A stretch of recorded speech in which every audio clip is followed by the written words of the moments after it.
ഓം ശ്രീ ഗുരുഭ്യോ നമ. ഒരു ശിവരാത്രി നാൾ അമ്മയുടെ സഹോദരന്മാരിൽ ഒരാൾ ദർശനം കൊടുത്തുകൊണ്ടിരിക്കുന്ന അമ്മയ്ക്കരിയിൽ വന്നിരുന്നു. അദ്ദേഹത്തിന് കടുത്ത പനി, ക്ഷീണിതൻ, കാണുന്നവർക്ക് തന്നെ വിഷമം തോന്നും. കുറച്ചു നേരം അവിടെ ഇരുന്നിട്ട് അദ്ദേഹം എഴുന്നേറ്റ് പോയി. ഏതാനും സമയം കഴിഞ്ഞപ്പോൾ വീണ്ടും തിരിച്ചു വന്ന് അവിടെ ഇരുന്നു. കുറച്ച് സമയം കഴിഞ്ഞപ്പോൾ വീണ്ടും എഴുന്നേറ്റ് പോയി, വീണ്ടും തിരിച്ചു വന്നു. ഇത് പലവട്ടം ആവർത്തിച്ചപ്പോൾ ഒരു ബ്രഹ്മചാരി അദ്ദേഹത്തിനോട് എന്താ പ്രശ്നമെന്ന് തിരക്കി. അദ്ദേഹം പറഞ്ഞു, അമ്മയ്ക്കരിയിൽ കുറച്ചു നേരം ഇരിക്കുമ്പോൾ പനി മാറുന്നു, സുഖം തോന്നുന്നു. എഴുന്നേറ്റ് പോയാൽ കുറച്ചു കഴിഞ്ഞാൽ ക്ഷീണമായി പനി ആരംഭിക്കുകയായി. നമഃശിവായ. അമ്മയുടെ തിരുസന്നിധിയിൽ നമ്മുടെ ഭൗതിക ആധ്യാത്മിക സൗഖ്യവും ഉന്നതിയും സംഭവിക്കുന്നുണ്ട്.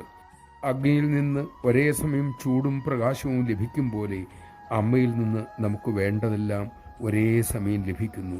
ആ തൃപ്പാദങ്ങളെ എന്നുമെന്നും ആശ്രയിക്കാൻ നമുക്ക് സാധിക്കട്ടെ.